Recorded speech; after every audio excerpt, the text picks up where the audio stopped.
किए गए।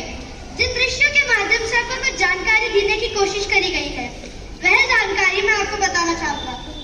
दृश्य 1।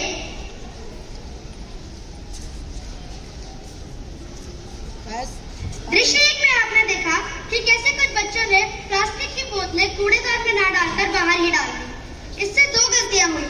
पहला कि जो कूड़ा है वह कूड़ेदान में नहीं गया, और दूसरा कि अब जब भी कोई इन प्लास्टिक की बोतलों को जलाएगा तो उससे जो विषैले पदार्थ निकलेंगे वह हमारी हवा और पर्यावरण को नुकसान देंगे। दृश्य 2।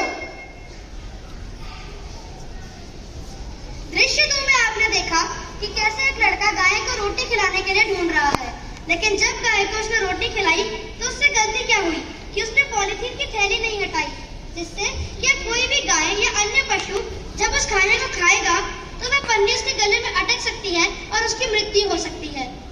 दृश्य 3। दृश्य 3 में आपने देखा कि कैसे एक लड़की को चाय बनाने के लिए दूध की थैली काटनी है, लेकिन जब उसकी बहन ने दूध की थैली काटी तो उसने उसे ऊपर से ऐसे काट दिया, जिससे कि जो छोटा सा हिस्सा अलग हो गया वह अब रिसाइकल नहीं हो पाएगा और धरती पर कूड़ा बनकर ही रह जाएगा। इसलिए हम जब भी कोई पॉलीथीन या थैली को काटे तो हमेशा ऐसे ऊपर से काटना चाहिए, जिससे कि पूरी थैली रिसाइकल हो पाए। इससे हम पर्यावरण को बचाने में अपना योगदान दे पाएंगे। दृश्य 4।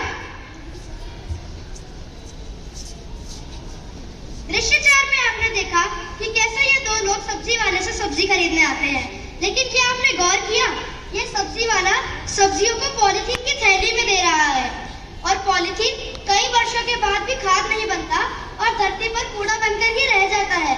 इसलिए हमें कोई भी सामान देने या लेने के लिए हमेशा कपड़ों के थैले का ही इस्तेमाल करना चाहिए।